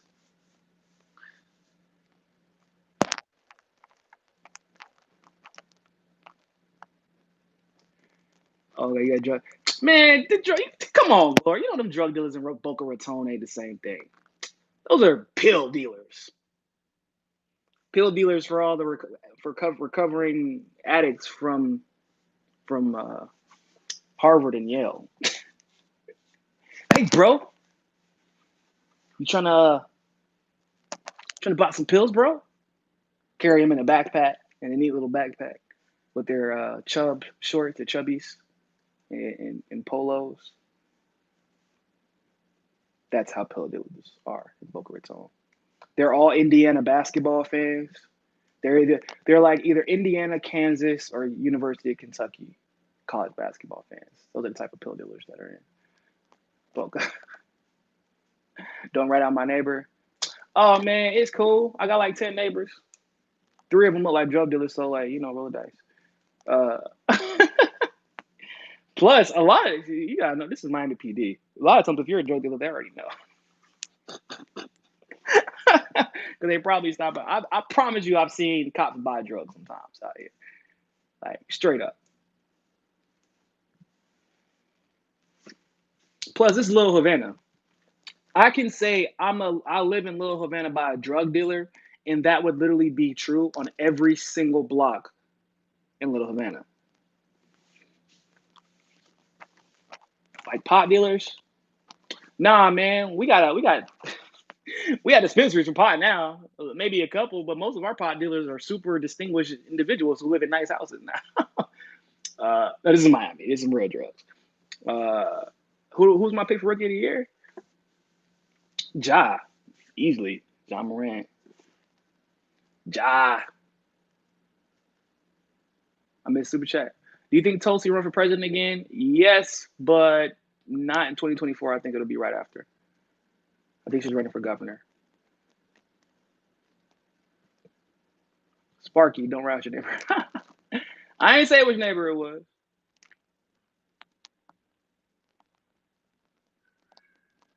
Are them stab wounds or gun wounds in your left shoulder? I'm not going to say yet. I'm not going to say. The white people be getting antsy when I tell them, so I'm not going to say. um, truly, oh man, hey, cannabis sativa, don't be out here snitching on Floridians. That's our plug. True Leave is our plug for real. Okay. Man, somebody, you must be in Florida to know that. You must be in Florida. I speak very posh. What's posh mean? I thought pitch posh was a bad thing. Are you insulting me? Did you come to my damn business? Nene, which one did I skip? I might have lost track. You be sending them $2 at a time. So Nene be making her shit worth it. She's like, I'm gonna spread this little $10 out. I respect that. Oh, what could ever make you vote for Biden at the moment? If he wasn't the candidate. Nah, no seriousness. Uh, I would consider voting for Tulsi. I mean for Biden if Tulsi was VP. Mostly because it's not even because I think Tulsi could convince him to do anything. I don't think that. I just know that he won't be there for long.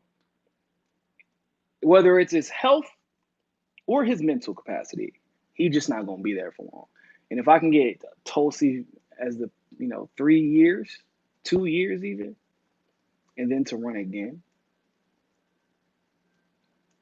that would be dope. That would be fire. Because she's firing everybody. She's firing everybody. They would be gone. Trust me on this one. I usually don't like to speak for Tulsi here, but I just know Tulsi. Tulsi refused to have anyone who she thought could potentially be establishment on her campaign. If she got a bad vibe from you, you weren't even allowed to be on the campaign. So, yeah, that's the only reason that's the only way I would consider. And even that, it would be considering. Because if I felt like if I felt like she thought she needed to move right during the campaign and she demonstrated that, then I would not vote for that. Not that she's done that, but I'm just saying. DC, thoughts on indie Prez candidate Mark Charles? I just talked about that earlier. So basically, I like a lot of what he's discussing. I do have some questions about him. I haven't gone into great detail about him because I've been moving, but I do intend on looking more into him. But I mostly have not been looking into a lot of new candidates, even the ones that look good, because two things. One, I have no idea where they've been at all this entire time. Unless they just decided, like, man, we have to do something now. And then, which probably means they're new to politics, which means I'm not sure how much I trust them. They might be good candidates, but I don't necessarily trust them to stick with it and fight for the long run. I'm done elevating people who are not showing any type of ideological consistency or wherewithal or dexterity as far as their principles are concerned.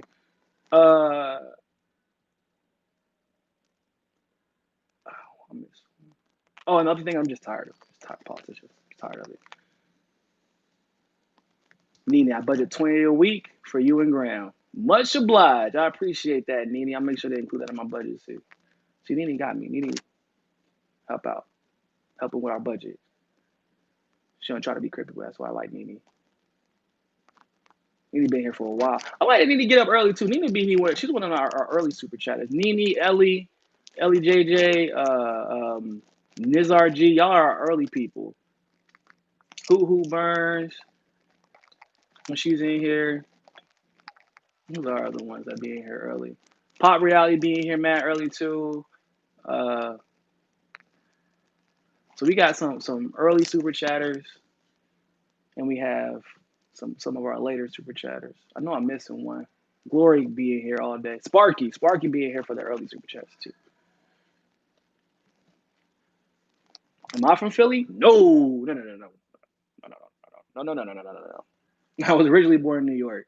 I was mostly raised in North Carolina, and I have zero family in Philly.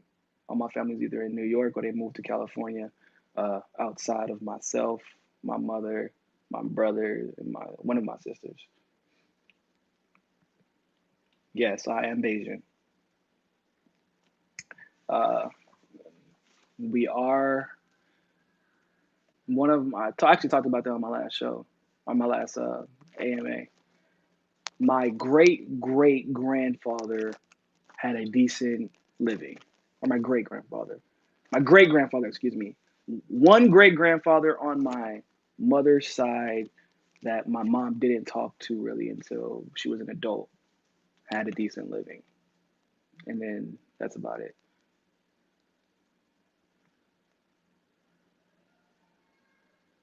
Bronx, Queens is the place to be. Psh, New York is not a place to be. I love New York. I love to visit. I'm never living there again. I refuse, bro. It's so expensive. I love it, man. I love it. I love the diversity.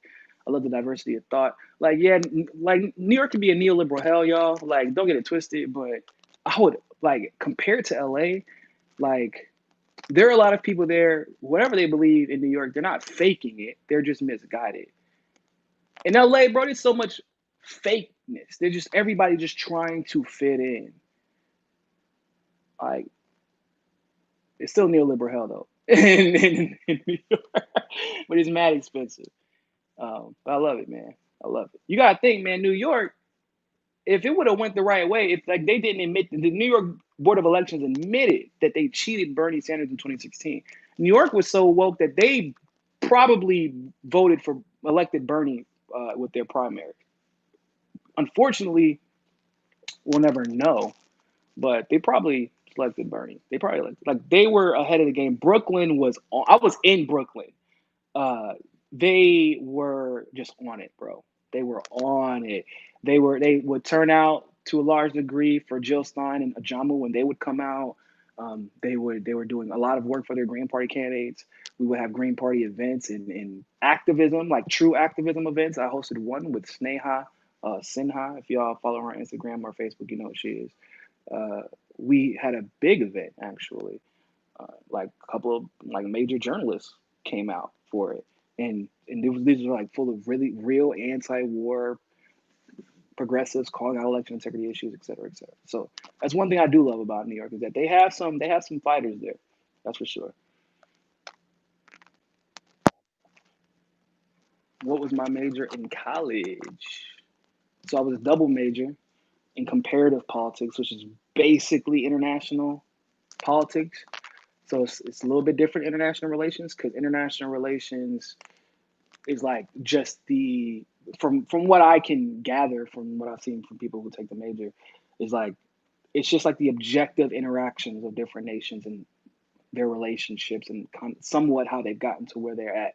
Comparative politics is basically breaking down every single political event that led to the relationships of these nations. Uh, so that was actually, man. If I didn't take, if I wasn't a comparative politics major at UNC, I feel like I wouldn't even be where I'm at politically. Uh, Not that every professor knew everything, but we had very honest professors. We had some very controversial professors because they wouldn't tout the Western narratives in a lot of cases. They would allow us to objectively come to our own conclusions. They would just give us all of the facts. Man, when I tell you we learned about Eastern Europe. I took a whole class on Eastern European history, which is why I'm so like I'm sure I hear me talk about the EU. I talk about Bulgaria a lot. I talk about how the EU was kept, or excuse me, Turkey was kept out of the EU because of its connection to Afghanistan. Like it's mostly Muslim, so there is a xenophobic, bigoted that undertone. However, uh, like people have rightfully brought, well, that wouldn't explain why they're okay with Bulgaria and Romania and Hungary, but it's because of the foreign direct investments, and at least when it comes to Romania and Bulgaria, because they have the same amount of corruption, but they were granted accession into the EU, and the Romania and Bulgaria were granted accession into the EU. I don't know if y'all know this.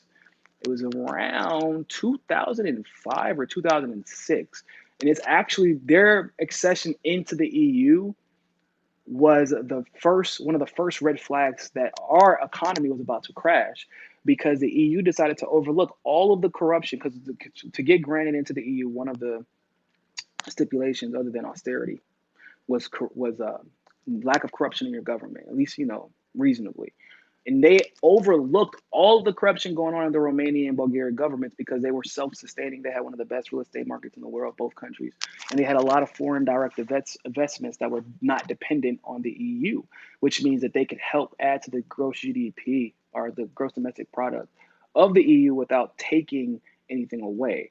And whereas the EU was 25% dependent on the United States. So in 2006 at the United Nations, there was a big discussion about this. The EU was discussing this. They decided to move forward and just allow Bulgaria and Romania to get in. And 2 years later, we had our market crash. The reason that they decided to let Romania and Bulgaria in, because they said our real estate industry was fluctuating way too much. And history had told them that that was one of the greatest indicators of the United States going into an impending depression or recession. And so that's what happened. So Romania and Bulgaria getting into the EU directly correlates with our market crashing. So the United States knew that our market was crashing, and the government knew, and they refused to do anything about it. And that's something that I was able to gather at UNC. So I was a comparative politics major. I also majored in, I was a double major, which it wasn't anything special. Everybody at UNC double majors because we're weird like that. So I was a double major in comparative politics and Portuguese history. So that was really, really good. I love my Portuguese classes. And I minored in Korean. So yes, I can still read and write Korean. I'm nowhere near as conversational as I was, because unfortunately it's not like Korean people to talk to in Miami. But I went to Korean church for like 10 years, so that's where that came from. So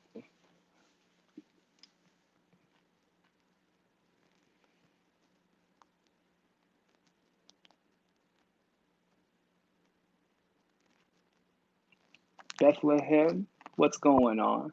LA been here since 1992. Love the diversity, but it's superficial. Yeah, that's the best way to describe LA. It's definitely superficial diversity. Uh, it's better than other places, admittedly, like as far as the diversity is concerned. But it's basically like a salad bowl. Like, it's not really all mixed in together. You got tomatoes and carrots and lettuce, but it's all still separated. It's just tossed into a bowl together. That's basically what LA is. Except for the tomato sometimes wants to be lettuce, and then lettuce sometimes wants to pretend to be tomato, because it's cool at the time. That's basically what LA is. And nobody really cares. Like, people pretend like they care for causes once they get to a certain level of popularity, but they don't really actually do anything to fight for them. They think they can spend money to solve every problem in this world, like, without actually addressing any of the substantive issues causing the problem. That's one of my biggest problems. Sparky, the mainstream media, backed by the 1% global intelligence community and non-GMOs, ignored the yellow vests, but actually pushed the Floyd protests and riots. What's the deal? So I'm not sure which mainstream media coverage you saw, because I saw the mainstream media coverage for the protests, and they did refer to them as riots. They were demonizing the protesters. I don't know if you saw this, but I was getting pissed about it. I've actually covered the slanted way that they've covered the George Floyd protests. They were deep. You got to remember, Democrats and Republicans joined hands in demonizing protesters. And I said that the whole narrative of the rioters, like they were the overwhelming majority, the looters, like they were the overwhelming majority. I said that that whole narrative was merely to push for quarantine, like for a forced quarantine, for a curfew. And that's literally what happened. That's literally what it was used for. They pretended that it was about rioting and looting. They pushed the narrative until it couldn't be pushed anymore. And then on 4th of July weekend, at least I know in Florida, like South Florida at least, a lot of California, a lot of Arizona too. They had a whole statewide one. Like, all of a sudden it went from, well, we're not giving you a curfew because of the protests anymore. We're giving you curfew because we got to protect you from COVID. It's like, hold up, wait a minute. That's not. It's not actually what that's supposed to be used for. But that's what they use it for. And they've used that narrative to literally now kidnap people. Literally, you hire independent private contractors from the brother of Betsy DeVos, who was literally in the administration, and kidnap people because of rioters and looters. They literally are trying to call them domestic terrorists because of riot. I'm not saying that there aren't any, but come on, bro. Since when does this right-wing administration care about true domestic terrorism? It was a narrative. There were not more rioters and looters, and they're not covering it. They're covering it wrong. It's like mainstream media covers Russiagate, but they're not covering it in favor of the truth. Mainstream media will cover election fraud, but they're going to cover it, and depending on who you're watching, they're going to say the Democrats are not guilty of it, and it's only the Republicans. And if you're watching Fox News, it's going to be vice versa. So, hope that answered your question. Appreciate the super chat, my friend. Nini. Niko, can you start a series of foreign policy vids? You're well knowledge, and I trust you as a springboard of my own research. No one teaches us this. I actually planned on doing that, Nini. I plan on doing it, but I have to make them. But I was honestly waiting to get to move because I needed the room and the space to make them interesting. So it can't just be like a normal video like what I would do for this. I'm gonna try to spice it up a little bit, make it more interesting, related to U.S. politics, show parallels. Like, there's always patterns, right? There's always patterns of behavior. And if you understand what's going on in Venezuela, then you can understand easily what's going on in Syria. If you understand what's going on in Syria, you can understand what's going on in Iran. If you understand what's going on in Iran, then you can kind of begin to see why Venezuela, Iran, and Syria align themselves together. If you can see through one lie, you can generally see through all of them, and that's basically what I'm going to try to do with foreign policy. So, no worries there, Nini. Appreciate the super chat. Sparky, thank you very much. Why didn't they do the same thing with the yellow vest? That's what.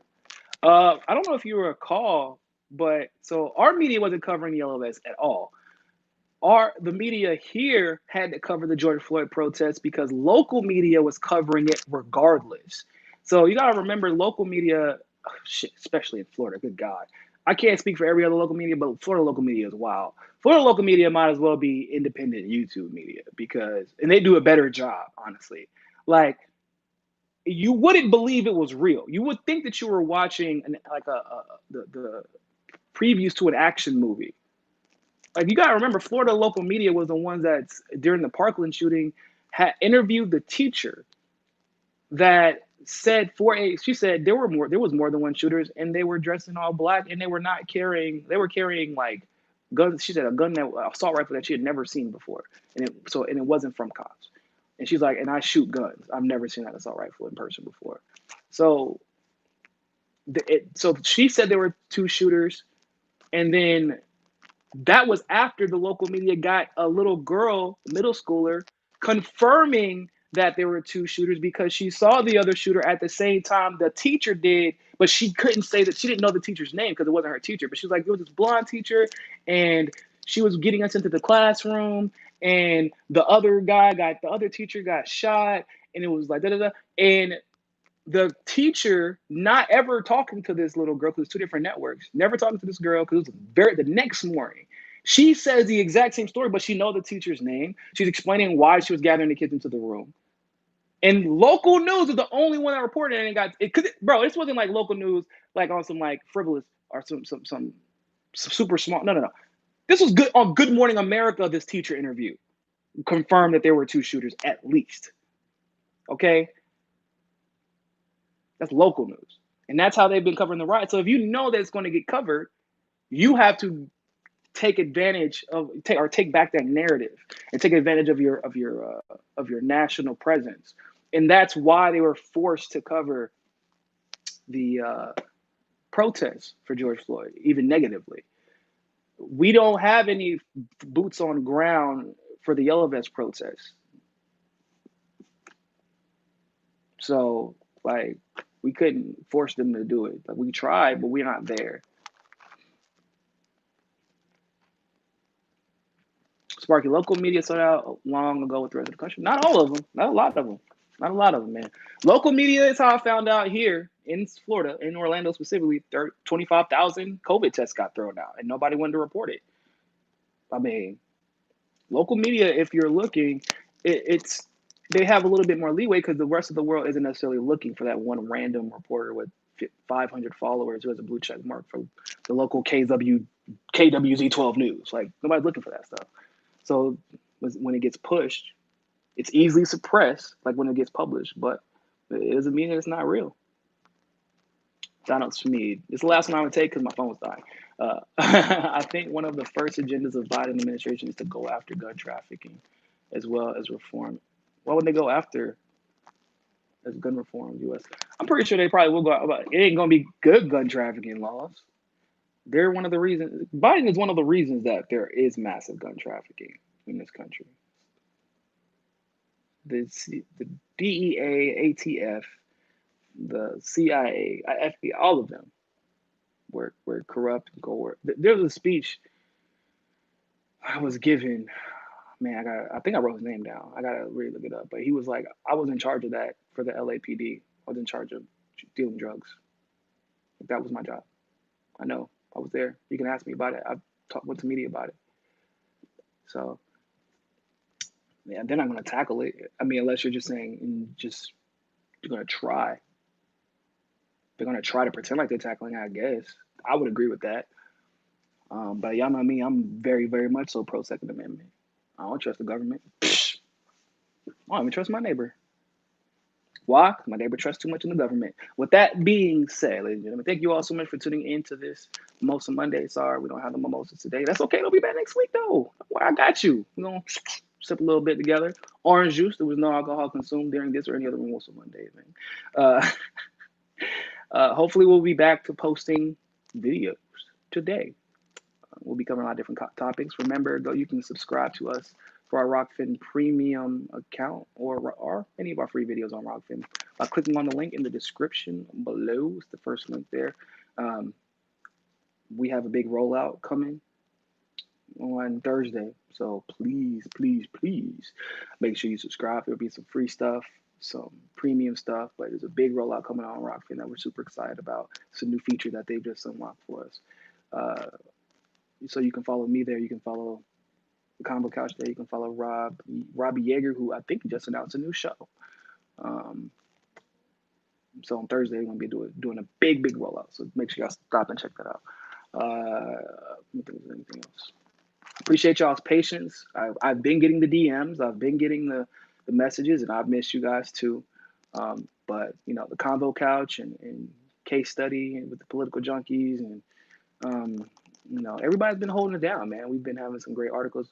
Go to our website too if you haven't yet. It's the independent.io/MCSC network. We have a bunch of articles and videos and things like that up there. And that's also where you're going to be able to find all of our sports content in addition to one outfit. So, love you guys. All right. Always remember more than anything else, hold your balance. Talk to you soon. Peace.